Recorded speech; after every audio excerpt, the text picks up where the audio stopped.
ആരുടെ ജീവൻ എപ്പോൾ നിലയ്ക്കുമെന്ന് ആർക്കറിയാം? മരണം എപ്പോഴാണ് ആരെ തേടി എത്തുന്നതെന്ന് ആർക്കും അറിയില്ല. എപ്പോ എവിടെ വെച്ച് വേണമെങ്കിലും അത് സംഭവിക്കാം. ചിലർക്ക് മരിക്കാൻ പോകുന്നെന്ന് അറിയാം, മറ്റു ചിലർക്ക് ഒന്നും അറിയാതെ അത് സംഭവിക്കും. അതെ, പറക്കുമ്പോൾ ഉണ്ടാകുന്ന മരണം. കുറച്ചു സമയത്തിനു മുൻപെയാണ് ഒരു പ്ലെയിൻ ക്രാഷ് ആയത്. പോലീസ്, ആംബുലൻസ് എല്ലാരും അവിടെയുണ്ട്. ചുറ്റിലും പ്രേതങ്ങളെ കാണാം. പോലീസ് മരണത്തിന്റെ കാരണം എന്താണെന്ന് വിചാരണ നടത്തുകയാണ്. ഇതേ സമയം പെട്ടെന്ന് ഓരോ പ്രേതങ്ങളായി എല്ലാം എണീറ്റ് നിൽക്കാൻ തുടങ്ങി. പോലീസുകാർക്കൊന്നും മനസ്സിലായില്ല ഇവിടെ എന്താണ് സംഭവിക്കുന്നതെന്ന്. ഇതെങ്ങനെ സംഭവിക്കാനാണ്? അതായത് പ്രേതങ്ങൾ വീണ്ടും ജീവനോടെ വരിക. ആ ജീവനുള്ള പ്രേതങ്ങളെ കണ്ടതും എല്ലാരും പേടിച്ച് പുറകിലേക്ക് മാറി. ആ ജീവനുള്ള പ്രേതങ്ങൾ ജനങ്ങളെ നോക്കി നടന്നു. പക്ഷേ അപ്പോഴാണ് പെട്ടെന്നൊരു സംഭവം ഉണ്ടായത്. ഇപ്പോൾ ജീവനുള്ള ആ പ്രേതങ്ങൾ പോലീസിനെയും മറ്റാരെയും തന്നെ ഒന്നും ചെയ്തില്ല. സിറ്റിയിലേക്ക് പോകാൻ തുടങ്ങി. പോലീസും കൂടെയുള്ള ആൾക്കാരും ആ പ്രേതങ്ങൾ സിറ്റിയിലേക്ക് പോകുന്നത് കാണുകയാണ്. അപ്പോൾ ഇൻസ്പെക്ടർ വിളിച്ചു, നമ്മളിവിടെ ജോലി ചെയ്യാൻ വേണ്ടിയാണ് വന്നത്.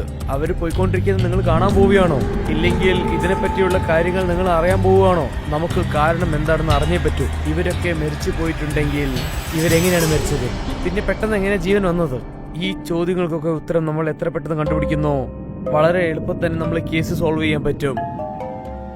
എല്ലാരും പ്ലെയിൻ ക്രാഷ് ആകാനുള്ള കാരണവും പിന്നെ അതിന്റെ ആധാരങ്ങളും തിരക്കി.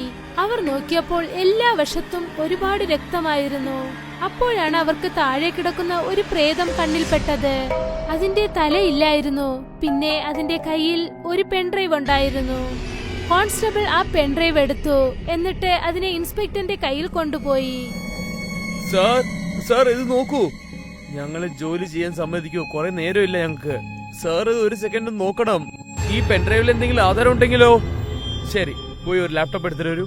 കോൺസ്റ്റബിൾ പെട്ടെന്ന് ചെന്ന് ഒരു ലാപ്ടോപ്പ് എടുത്തുകൊണ്ടുവന്നു. പെൻഡ്രൈവ് കണക്ട് ചെയ്ത് അതിൽ എന്താണെന്ന് നോക്കുകയാണ്. ആ പെൻഡ്രൈവ് മുഴുവൻ ഒരേ ഒരു വീഡിയോ ഉണ്ടായിരുന്നുള്ളൂ. ആ വീഡിയോ ഓൺ ചെയ്ത് നോക്കിയപ്പോൾ അതിനകത്ത് വെളുത്ത കോട്ടിട്ടിട്ടുള്ള ഒരാളുടെ വോയിസ് കിട്ടി. പോലീസ് എല്ലാരും അലേർട്ടായി ആ വീഡിയോ വളരെ ശ്രദ്ധയോടെ നോക്കി. ഇത് അതേ മനുഷ്യനാണ്.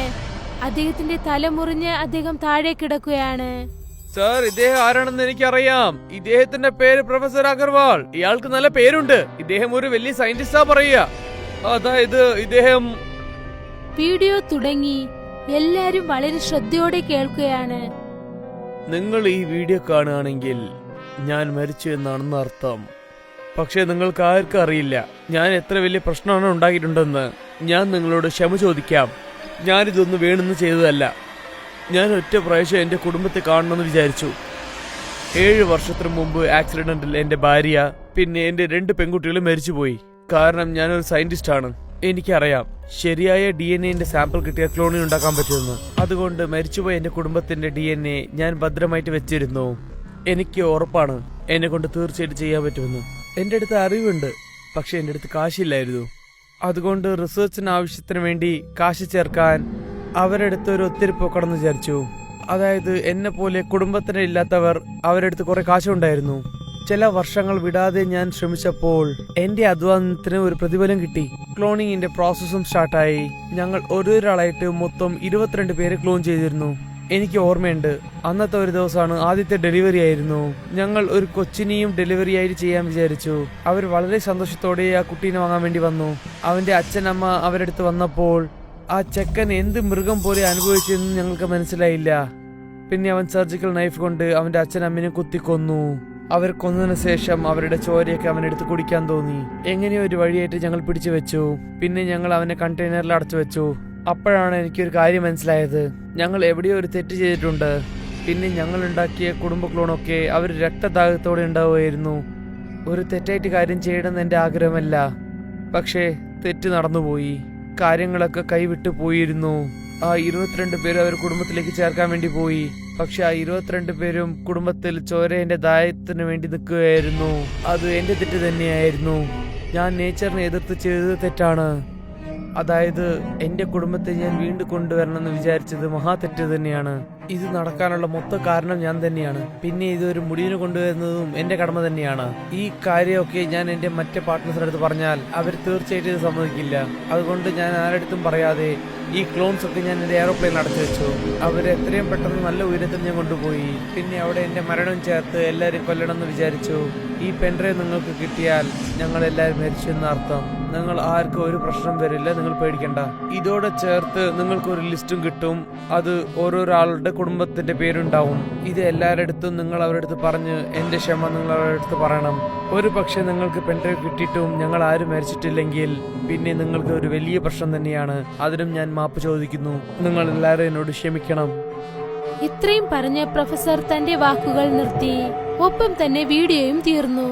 അപ്പോഴാണ് ഇൻസ്പെക്ടറിന് ഈ പ്രോബ്ലത്തിനുള്ള യഥാർത്ഥ കാരണം എന്താണെന്ന് മനസ്സിലായത്. പക്ഷേ ഇതെങ്ങനെ ഒരു തീരുമാനത്തിലെത്തിക്കാനാണ്? അതിനെക്കുറിച്ചാണ് അദ്ദേഹം ആലോചിച്ചുകൊണ്ടിരിക്കുന്നത്. പിന്നെ ഇത് ആലോചിച്ചുകൊണ്ട് പ്രൊഫസറിന്റെ പോക്കറ്റിലുണ്ടായിരുന്ന ഫാമിലി ഡീറ്റെയിൽസ് ലിസ്റ്റ് എടുത്തുകൊണ്ടുവരാൻ പറഞ്ഞു. ഇപ്പൊ പറയൂ സാർ, എന്താ ചെയ്യാ? ഈ മൃഗങ്ങളൊക്കെ തന്റെ ഫാമിലി മെമ്പേഴ്സ് എന്തായാലും കൊന്നേക്കും. ആ കുടുംബക്കാർക്കൊക്കെ നമ്മൾ ഇൻഫോം ചെയ്യണ്ടേ സാർ? ശരിയല്ലേ? നീ പറയുന്നത് ശരിയാണ്. പക്ഷേ ഇൻഫോം ചെയ്യാണ്ട് നമ്മൾ വേറൊരു കാര്യം ചെയ്യാനുണ്ട്. അത് എന്താണ് സാർ? ഒരു കാര്യം ചെയ്യൂ, ഈ റിലേറ്റീവ്സ് ഒക്കെ എല്ലാരും ഒരേ സ്ഥലത്ത് വെച്ചേക്ക്. പക്ഷേ സാർ എന്തിനാണ്? ഇവിടെ നോക്കൂ, ഈ ചോരപ്രാന്ത് പിടിച്ചവർ ഇപ്പോഴാണ് പോയിരിക്കുന്നത്.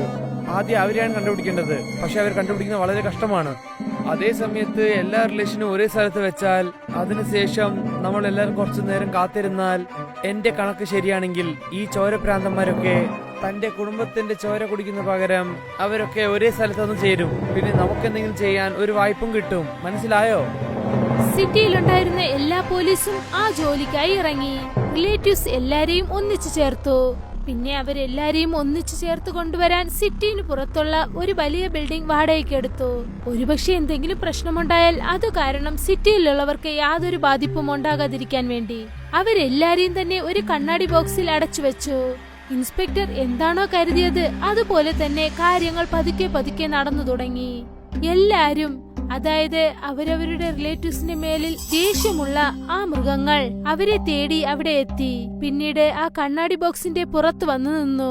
ഇത് സംഭവിക്കുമെന്ന് ഇൻസ്പെക്ടറിന് അറിയാമായിരുന്നു. അതുകൊണ്ട് ഇൻസ്പെക്ടർ ആ കണ്ണാടി ബോക്സ് ബുള്ളറ്റ് പ്രൂഫ് കൊണ്ടാണ് രൂപപ്പെടുത്തിയത്. 22 പ്രേതങ്ങളും വരാനായി കാത്തിരുന്നു. ആ 22 പേരും വന്നതും തന്നെ ഇൻസ്പെക്ടറിന്റെ ഉത്തരവ് പ്രകാരം പോലീസ് അവരുടെ പുറത്ത് ഉണ്ടകൾ തെറിപ്പിച്ചു. അവരുടെ ശരീരമൊക്കെ തെറിച്ചുപോയി. അപ്പോഴാണ് ഇൻസ്പെക്ടർ പറഞ്ഞത്, മതി മതി മതി, ഇപ്പൊ ഷൂട്ടൗട്ട് നിർത്തേക്ക്. ഇവരിപ്പോ കുറച്ചു നേരത്തേക്ക് ജീവനില്ലാതെ നിൽക്കും. ഇവർക്ക് വീണ്ടും തന്നെ ജീവൻ വന്നേക്കും. അത് നടക്കുന്ന മുമ്പേ ഇവരൊക്കെ ഒരു സ്റ്റീൽ ബോക്സിൽ ഇട്ടിട്ട് നമ്മൾ പുതച്ചാളണം. പോലീസ് അവരെ എല്ലാരെയും ഒരു വലിയ സ്റ്റീൽ ബോക്സിലിട്ട് അടച്ചു. പിന്നീട് അവർ ആ ബോക്സ് മണ്ണിൽ പുതച്ചു വെച്ചു.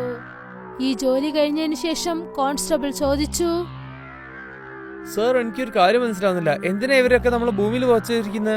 ഇത് നോക്കൂ, ഇവരൊക്കെ ചോരപ്രാന്ത് പിടിച്ച് നിൽക്കുന്നവരാണ്. പിന്നെ ഇവർ മരിച്ചതിന് ശേഷം ഇവർ തിരിച്ച് വീണ്ടും വരുന്നുണ്ട്.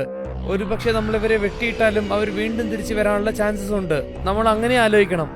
അതിനു വേണ്ടിയുള്ള ഒരു വഴി എന്താണെന്ന് വെച്ചാൽ കുറച്ച് വർഷത്തേക്ക് ഇവരൊക്കെ ഭൂമിയിൽ പുതച്ചു വെക്കണം. പിന്നെ ഇതിന്റെ പ്രോബ്ലത്തിന്റെ സൊല്യൂഷൻ എന്താ നമ്മൾ കണ്ടുപിടിക്കണം. നമ്മുടെ പണി ഇപ്പോൾ ഇവിടെ കഴിഞ്ഞിട്ടുണ്ട്. ഇനി സയന്റിസ്റ്റ് ആണ് നോക്കേണ്ടത്. ഇവരൊക്കെയാണ് ഈ ആപത്ത് വരുത്തിച്ചിരിക്കുന്നത്. അവര് തന്നെയാണ് ഇത് തീർക്കേണ്ടത്. ഈ മൃഗങ്ങളൊക്കെ വീണ്ടും വേട്ടയാടാനുള്ള ആഗ്രഹം കൊണ്ട് വരുമോ? അല്ല, ഇൻസ്പെക്ടർ പറഞ്ഞത് നേരാണോ? പിന്നെ ഈ നാട്ടിലെ വിജ്ഞാനികൾ ഇതിനുള്ള പരിഹാരം കണ്ടുപിടിക്കുമോ? ഈ ചോദ്യങ്ങളുടെയൊക്കെ ഉത്തരം വരുന്ന കാലത്ത് നമുക്കറിയാം. കാത്തിരിക്കാം അതിനുവേണ്ടി നമുക്കും.